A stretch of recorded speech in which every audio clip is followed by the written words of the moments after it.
الله الرحمن الرحيم الحمد لله الواحد الأحد الصمد الذي لم يتخذ صاحبة ولا ولد ولم يكن له شريك في الملك ولم يكن له ولي من الذل وكبره تكبيرا.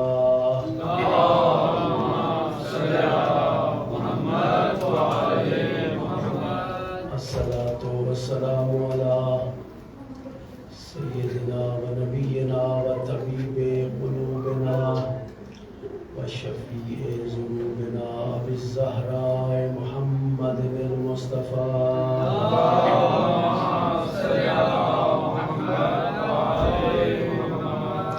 الذي كان داعيا إلى الله بإذنه وسراجا منيرا وعلى عترته الطاهرين الذين أذهب الله عنهم الرجس أهل البيت وطهرهم تطهيرا.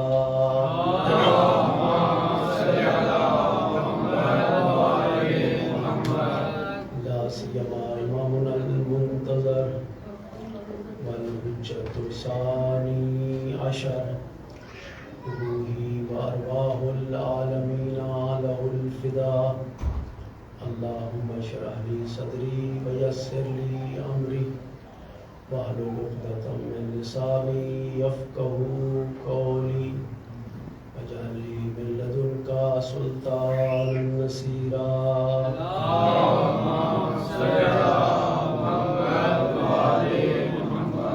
أما بعد فقد قال الله تبارك وتعالى في كلامه أعوذ بالله من الشيطان الرجيم بسم الله الرحمن الرحيم يا أيها الذين آمنوا اتقوا الله وكونوا مع الصادقين. صلوات پڑھیں.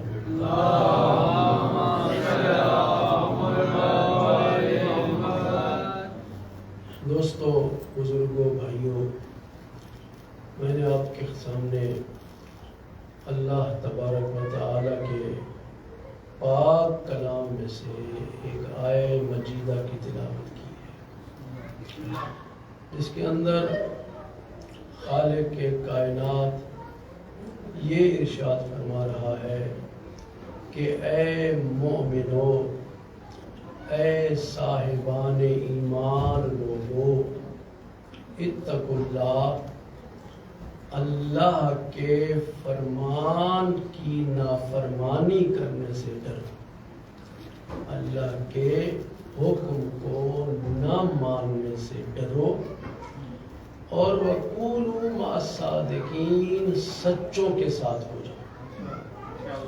جو فرما رہے ہیں سچوں کے ساتھ ہونے کا فائدہ کیا ہے؟ اگر سچوں کے ساتھ ہم ہو جائیں گے تو ہمیں بدلے میں کیا ملے گا؟ تو اگر کوئی سچوں کے ساتھ ہو جاتا ہے، اگر حق کے ساتھ ہو جاتا ہے، تو اللہ تبارک و تعالی اس کو بھی محترم شمار کرتا ہے، اس شخص کو بھی مکرم سمجھتا ہے، اس کو بھی صاحب عزت خیال کرتا ہے. توجہ فرما رہے ہیں صاحب؟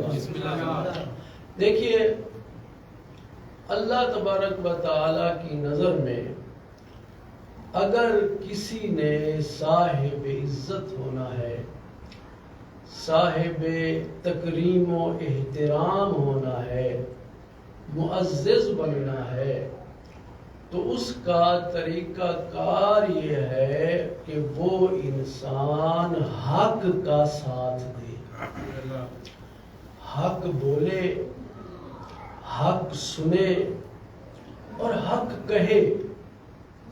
اگر کوئی شخص حق کا ساتھ دیتا ہے تو اللہ تبارک و تعالی اسے بھی صاحب عزت سمجھتا ہے. اس شخص کا بھی مقام ہے اللہ تبارک و تعالیٰ کے نزدیک۔ دیکھیے، جب انسان گھر میں بھی اگر گفتگو کر رہا ہو نا، اپنی زوجہ کے ساتھ بھی بات کر رہا ہو، اور وہ یہ سمجھے کہ میری بیوی جو ہے وہ بات جو کر رہی ہے وہ صحیح کر رہی ہے، تو اپنے شوہر ہونے کا ناجائز فائدہ نہیں اٹھانا چاہیے۔ کہے بھی ٹھیک ہے، معذرت چاہتا ہوں، حق آپ کے ساتھ ہے، جی میں حق پر نہیں ہوں، حق آپ کے ساتھ ہے، چونکہ اس نے دلائل وغیرہ بھی دیے ہیں۔ تو اس سے ہوگا کیا؟ اس سے یہ ہوگا کہ انسان اللہ تبارک و تعالی کی نظروں میں صاحب عزت بن جائے گا۔ صلوات پڑھ دیں محمد والا۔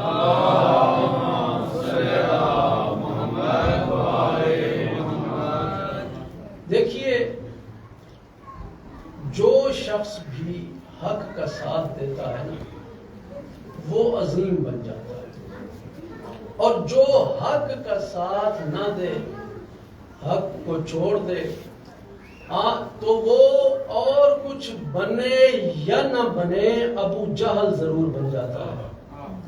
توجہ کر رہے ہیں صاحب؟ آئے ہیں پیغمبر اسلام کی خدمت میں ایک مجمع بنا کر، یا رسول اللہ، ہم آپ پر ایمان لانا چاہتے ہیں، ہاں ہم آپ کی نبوت و رسالت کی تصدیق ضرور کرنا چاہتے ہیں، لیکن ہماری شرط یہ ہے کہ جو معجزے باقی نبیوں نے دکھائے تھے وہ بھی آپ دکھا دیں۔ اگر وہ معجزے آپ دکھا دیں گے تو ٹھیک ہے جی، ہم آپ کو نبی مان لیں گے۔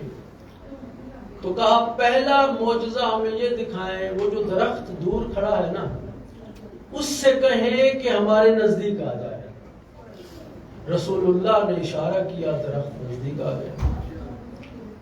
پھر کہنے لگے یا رسول اللہ، اس درخت سے آپ کہیں، ماننا تھا تو وہیں پہ مان جاتے، اس درخت سے کہیں کہ یہ جہاں سے آیا تھا وہیں دوبارہ چلا جائے۔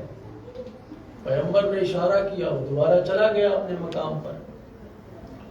پھر کہا یا رسول اللہ، اس درخت سے کہیں کہ آدھا وہیں پر رہے اور آدھا آگے آ جائے۔ تو پیغمبر نے اشارہ کیا، آدھا درخت وہیں تھا، آدھا ادھر آ گیا۔ تو ان میں سے ایک بولا یا رسول اللہ، یہ ایک لاٹھی ہے، ایک عصا ہے، ہاں اسے کہیں کہ یہ اژدہا بن جائے، یہ سانپ بن جائے۔ پیغمبر نے اشارہ کیا، وہ لاٹھی اژدہا بن گئی۔ کہا یا رسول اللہ، ہمارے پاس ایک بیمار بھی ہے، آپ اس کو جو ہے نا شفا عطا کر دیں۔ تو پیغمبر نے اشارہ کیا اور وہ شفا یاب ہو گیا۔ جو وہ کہتے رہے، پیغمبر نے وہ سارے کے سارے معجزے انہیں دکھائے۔ پھر کہنے لگے کہ یا رسول اللہ، آپ باقی انبیاء کی طرح ایک اور معجزہ بھی ہمیں دکھائیں۔ کہا وہ کیا؟ کہا کہ یہ جو مردہ ہے نا، اسے آپ زندہ کر دیں۔ تو وہ بھی معجزے سے زندہ ہو گیا۔ بھئی اب تو کم از کم حق کو مان جاؤ، لیکن نہیں۔ ان میں سے ایک شخص ہے ابو جہل، آگے بڑھا، یا رسول اللہ، بس ایک آپ اور چھوٹا سا معجزہ مجھے دکھا دیں، آپ غیب کی خبر جو ہے وہ مجھے دے دیں تو ہم مان جائیں گے، آپ کی نبوت پر ہم ایمان لے آئیں گے۔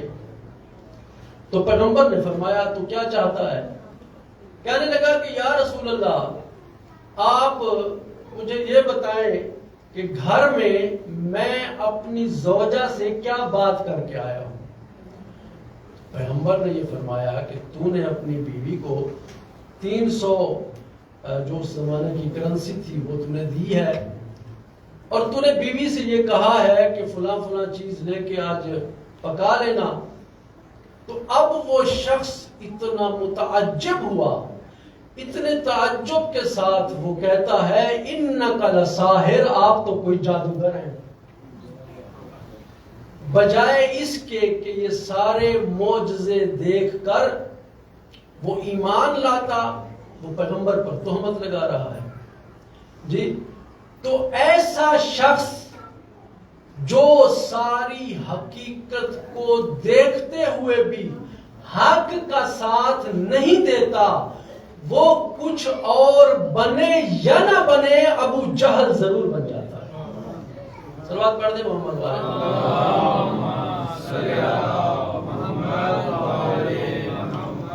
جی۔ اور وہ کون سا راستہ ہے، کون سا طریقہ ہے کہ جس سے انسان صاحب عزت بن سکتا ہے؟ جی گھبرا تو نہیں رہے جی۔ تو دوسرا طریقہ یہ ہے عزت والا بننے کا اللہ کی نگاہوں میں کہ انسان خدا سے محبت کرتا ہو، اللہ سے محبت کرے، اللہ کا کہنا مانے، اللہ جن کو منوانا چاہتا ہے ان کو بھی مانے، تو اس شخص کو اللہ عزت عطا کر دیتا ہے۔ اور عزت بھی اتنی اللہ اسے دیتا ہے کہ جو اگر وہ شخص بستر بیماری پر پڑا ہے نا، اور اس کے دل میں یہ خیال آ رہا ہے کہ اے اللہ کاش میں اس وقت یہاں اس بسترے پر نہ ہوتا بلکہ مسجد نبوی میں نماز ادا کر رہا ہوتا، یہ اس کے دل میں خواہش پیدا ہو رہی ہے۔ تو اب چونکہ وہ اللہ سے محبت کرتا ہے، اللہ سے وہ پیار کرتا ہے، تو اللہ کہتا ہے او میرے فرشتوں جاؤ اور جا کر اس کے نامہ اعمال میں مسجد نبوی کا ثواب لکھ دو۔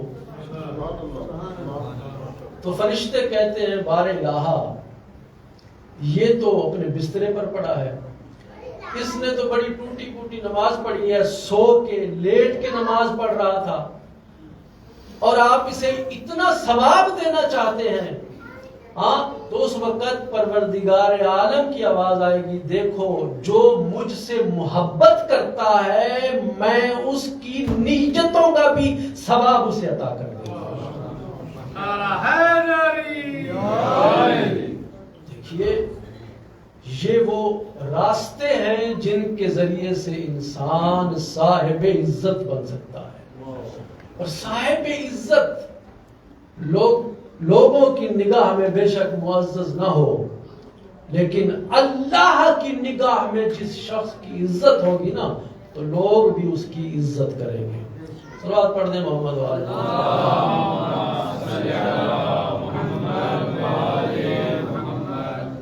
اور کیا راستہ ہے معزز بننے کا، صاحب عزت بننے کا، صاحب اکرام بننے کا؟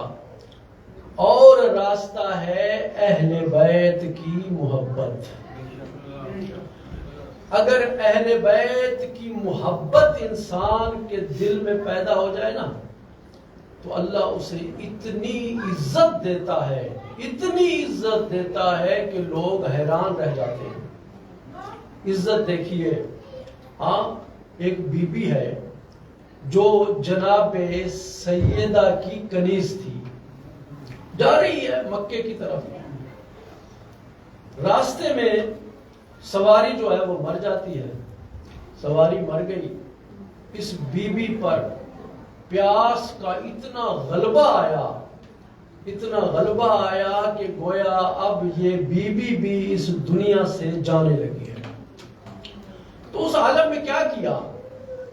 اس کنیز بطول نے دعا کے لیے ہاتھ بلند کیے، اور ہاتھ بلند کر کے کہتی ہے بار الہا میں بطول کی کنیز ہوں، ہاں میری کوئی عظمت نہیں ہے، لیکن اگر میں پیاس کی وجہ سے اس صحرا میں مر گئی ہاں تو لوگ کہیں گے بھئی یہ تو بطول کی کنیز تھی، اللہ نے اس کی کوئی عزت نہیں کی۔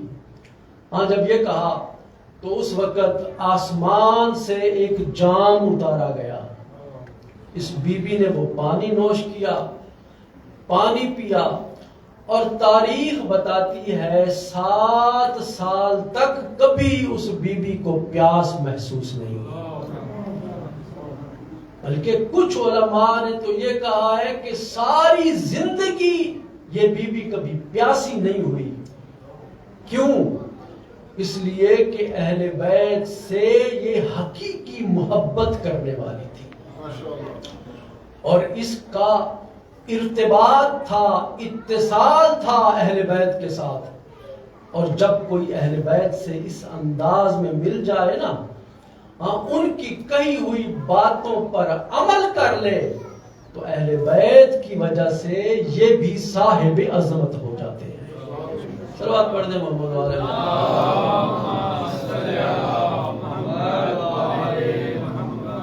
جی۔ اہل بیت سے محبت کیا کرتی ہے؟ آپ کا ان مجالس میں آنا کیا کرتا ہے؟ اللہ کی نگاہوں میں آپ کو عزت عطا کرتا ہے۔ توجہ فرما رہے ہیں صاحب؟ مولا کائنات امیر المؤمنین علی ابن ابی طالب علیہ السلام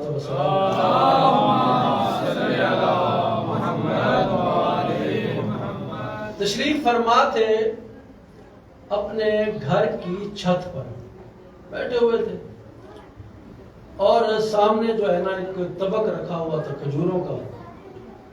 مولا کا ایک صحابی ہے سلمان فارسی، وہ صحن خانہ میں بیٹھ کر کپڑے سی رہا تھا۔ اب پتہ نہیں، تاریخ نے یہ نہیں بتایا کہ اپنے کپڑے تھے یا مولا کے۔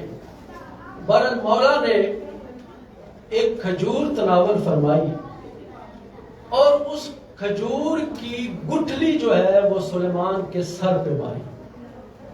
سلیمان نے دائیں دیکھا، بائیں دیکھا، کوئی نظر نہیں آیا، پھر اپنے کام میں مصروف ہو گیا۔ تو مولا نے دوسری گٹھلی بھی اسے اسی مقام پر ماری جہاں پہلی لگی تھی۔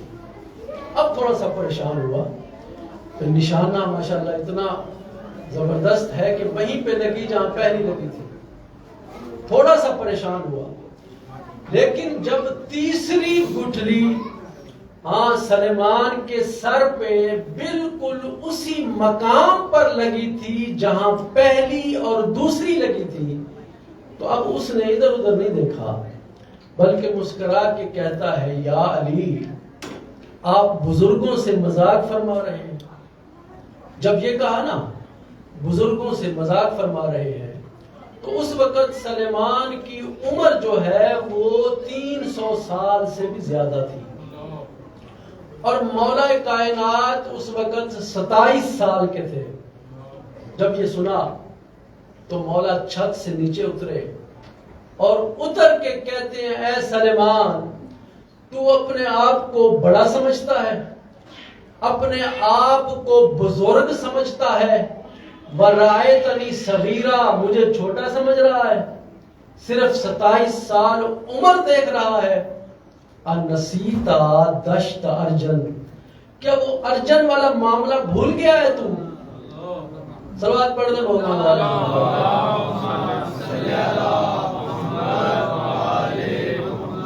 اب بڑا تعجب کے ساتھ سلمان فارسی پوچھتا ہے، مولا اس کی کوئی اور نشانی ہو تو بتائیں۔ تو مولا نے کیا کیا؟ مولا نے اپنے آستین سے ایک پھول نکال کر سلیمان کو دے دیا۔ وہ پھول دیکھ کر اب سلیمان تڑپ گیا۔ کیوں؟ اس لیے کہ دشت ارجن کا واقعہ اس نے کبھی کسی سے بیان ہی نہیں کیا تھا۔ دوڑ کے گیا پیغمبر کی خدمت میں، یا رسول اللہ، آج مولا امیر المومنین نے مجھے بڑے تعجب میں ڈال دیا ہے۔ پوچھا، سلیمان کیا ہوا ہے؟ تو سلیمان عرض کرتے، یا رسول اللہ، جب میں 20 سال کا تھا، تقریباً 280 سال پہلے کی بات ہے، تو اس وقت میں نے ایک کتاب میں آپ کا تذکرہ پڑھا، آپ کا ذکر جو ہے نا وہ میں نے پڑھا، اور ذکر پڑھنے کے ساتھ ہی آپ کی محبت کی شمع میرے دل میں روشن ہو گئی۔ حضور میں آپ کا عاشق ہو گیا، اور جب میں نے یہ تذکرہ اپنے گھر کیا تو میرے والد نے مجھے گھر سے نکال دیا۔ تو کہتے گھر سے جب والد نے نکالا ہے نا، تو چلتے چلتے میں ایک ایسے مقام پہ پہنچا کہ جہاں ایک درخت تھا، ساتھ میں چشمہ بہ رہا تھا۔ تو سلیمان کہتا ہے کہ میں نے اس وقت اس چشمے میں نہانے کا ارادہ کیا، نہانے کے لیے چشمے میں اترا۔ جب میں نہا کے فارغ ہوا تو کہتے درخت کے ساتھ میں نے اپنے کپڑے رکھے ہوئے تھے۔ کہتا ہے کہ میں ابھی سوچ ہی رہا تھا وہاں جانے کے لیے، میں نے دیکھا میرے کپڑوں کے ساتھ ایک شیر بیٹھا ہوا ہے۔ صلوات پڑھ دیں محمد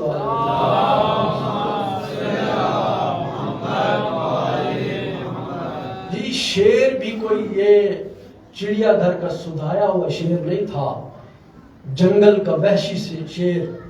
سلمان کہتا ہے جب میں نے وہ شیر دیکھا تو مجھے اپنی موت کا یقین ہو گیا۔ کہتا ہے لیکن چونکہ آپ کی محبت میرے دل میں موجود تھی تو میں نے کہا ذرا میں آپ کا واسطہ دیکھ کر تو دیکھوں، شاید اس شیر سے میری جان چھوٹ جائے۔ تو کہتا ہے میں نے دعا کے لیے ہاتھ بلند کیے اور بلند کر کے کہا یا فارس الحجاز ادرکنی فی سبیل اللہ۔ کہتا ہے میں نے جب یہ جملہ کہا تو اس وقت ایک گھوڑا سوار وہاں پہ آیا۔ وہ گھوڑا سوار جس نے چہرے پہ نقاب ڈالا ہوا تھا، اس نے تلوار کے ساتھ شیر کے 2 ٹکڑے کر دیے اور میں نے اپنے کپڑے پہن لیے۔ کہتے شکریہ ادا کرنے کے لیے میں نے ادھر ادھر دیکھا تو مجھے ایک پھول نظر آیا، اتنا خوبصورت اور پرتراوت پھول تھا۔ وہ پھول لے کے میں نے اس جوان کو ہدیہ کر دیا کہ آپ نے میری جان بچائی ہے تو یہ ہدیہ ہے آپ کی خدمت میں۔ تو میں حیران اس بات پر ہوں کہ 280 سال پہلے جو پھول میں نے اس جوان کو دیا تھا وہ آج آپ کے وسیع علی ابن ابی طالب نے مجھے دوبارہ دیا ہے۔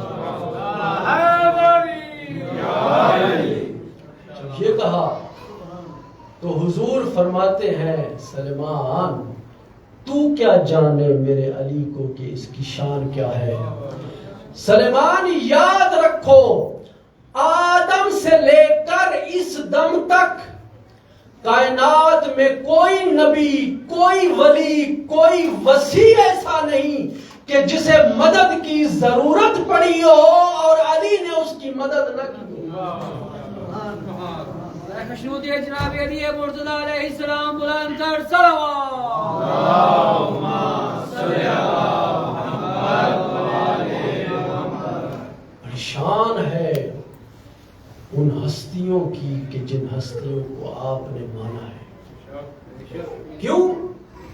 اس لیے کہ یہ وہ ہستیاں نہیں ہیں، یہ وہ شخصیات نہیں ہیں کہ جنہیں آپ نے انتخاب کر کے چنا ہو، بلکہ یہ وہ ہستیاں ہیں اگر آپ انتخاب کرتے نا تو وہ ہدایت بھی پھر آپ کی مرضی کی کرتے ہیں۔ توجہ کر رہے ہیں؟ وہ ہدایت اس کی مرضی سے کرتے ہیں کہ جس نے انہیں منتخب کیا ہے، اور انہیں منتخب کرنے والا کون ہے؟ وہ اللہ تبارک و تعالی کی ذات ہے۔ صلوات پڑھ دیں محمد والے۔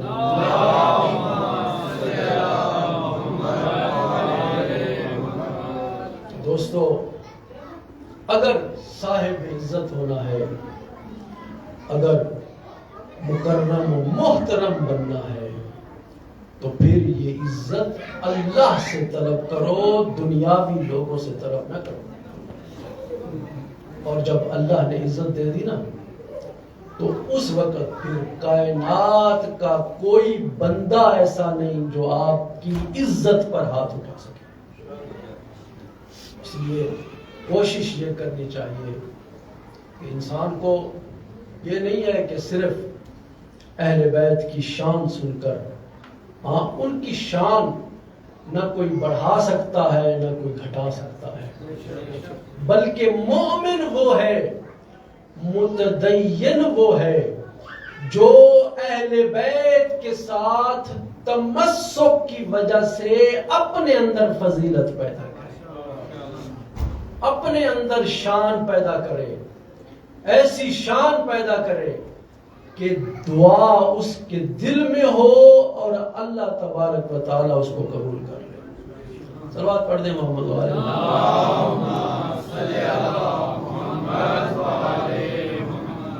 کون علی؟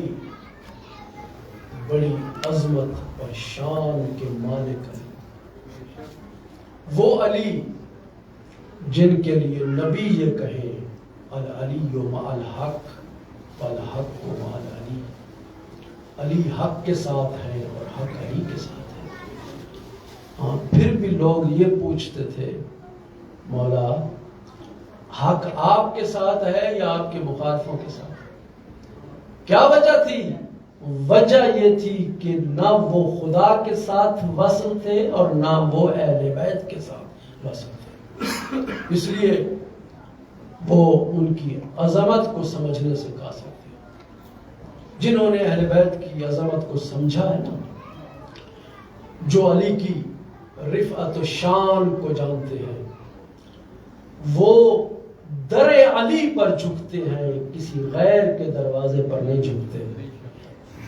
دوستو، ایک دن سلمان فارسی نے پوچھا، یا علی آپ ذرا یہ بتائیے کہ میرا آخری وقت کب آئے گا، میں اس دنیا سے کب جاؤں گا؟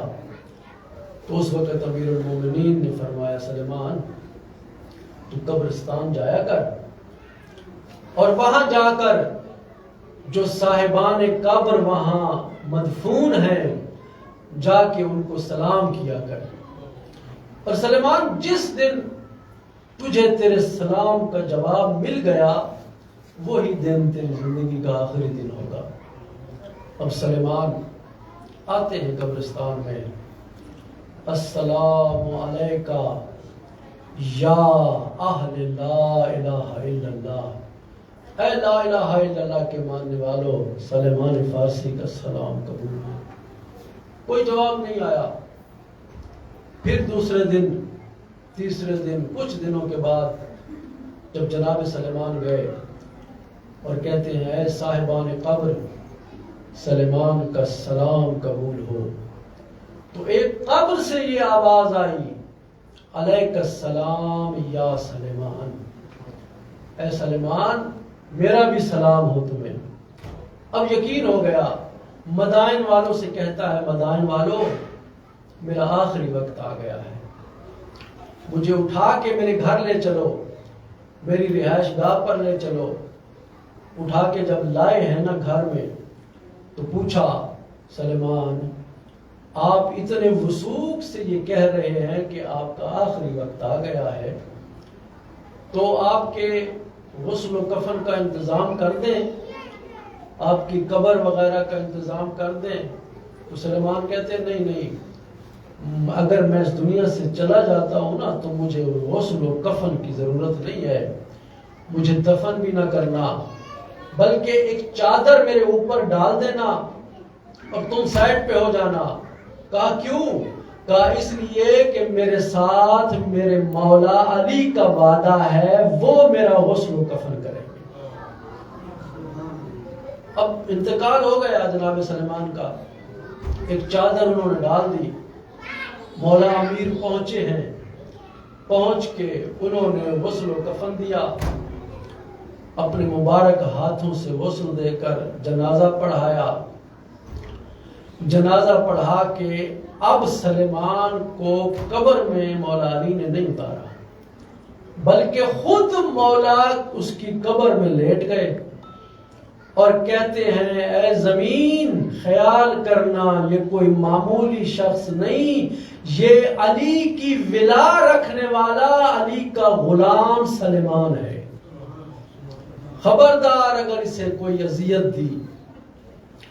اب اس کے بعد مولا اٹھے، اٹھ کے ہاتھ بلند کیے دونوں اور اہل مدائن سے کہا کہ سلیمان کو میرے ہاتھ پہ رکھو۔ ہاتھ پہ جب آئے ہیں نا سلیمان، تو مولا نے اپنے ہاتھوں سے سلیمان کو قبر میں لٹا دیا۔ قبر میں لٹا کر اب مولا نے اس ریش مبارک پر، اس داڑھی پر اپنا چہرہ رکھ دیا جس داڑھی سے سلیمان در بطول کی صفائی کرتا تھا۔ داڑھی پہ چہرہ جب رکھا ہے نا، تو اب مولا نے رونا شروع کیا ہے۔ مولا علی گریہ کر رہے ہیں اور گریہ کرتے کرتے کہتے ہیں سلیمان، سلیمان جا کے بنت پیغمبر کو میرا سلام کہنا، جا کے کہنا بطول تیرے بیٹے تجھے بہت یاد کرتے ہیں۔ اجرکم اللہ، اجرکم اللہ۔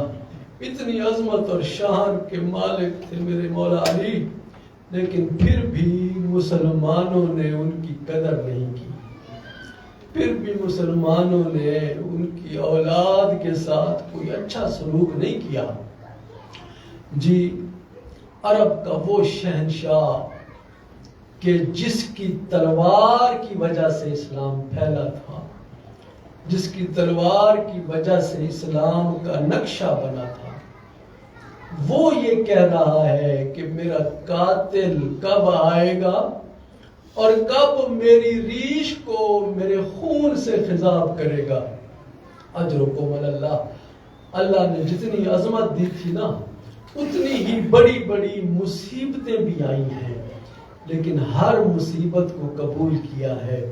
عزادارو، ایک وقت وہ آیا کہ بی بی ام کلثوم کے گھر میں ہے مولا، صبح کا وقت ہے، مولا نماز کے لیے جانا چاہتے ہیں، یا گھر میں پلی ہوئی بطخیں جو ہیں وہ دامن سے لپٹ جاتی ہیں، اور لپٹ کے گویا وہ یہ کہہ رہی ہیں اور نوحہ پڑھ رہی ہیں کہ مولا آج آپ نماز کے لیے نہ جائیے۔ اور اس کے بعد جب مولا نے خدا حافظی کی، خدا حافظی کر کے مولا دروازے سے باہر جانے لگے ہیں نا، تو دروازے کی کنڈی مولا کے دامن سے الجھ گئی۔ گویا وہ بھی کہہ رہی ہے آقا نہ جائیے، لیکن مولا فرماتے ہیں اشدد حیازیمک للموت، علی موت کے لیے کمر بستہ ہو چکا ہے۔ ان الموت لاقیک، ان قریب موت سے ملاقات ہوگی۔ اجرکم اللہ۔ عزادارو، اب آئے ہیں مسجد میں، گلدستہ اذان پہ آئے اور آ کے میرے مولا نے اذان دی، جسے کوفے کے ہر شخص نے سنا۔ لیکن عزادارو، میں آپ سے پوچھتا ہوں، مولا کی یہ آخری اذان زینب و ام کلثوم نے کیسے سنی ہوگی؟ اجرکم اللہ۔ عزادارو، اب مولا نماز کے لیے آئے، جب نماز مولا پڑھ رہے ہیں نا، سجدے میں سر رکھا، پھر سجدے سے جب سر اٹھایا، وہ شکی ترین کمینہ کہتا ہے ان الحکم للہ، اے علی حکم اللہ کے لیے ہے، نہ تیرے لیے نہ تیرے اصحاب کے لیے۔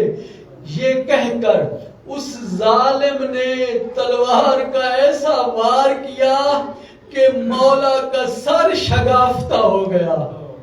اجرکم اللہ۔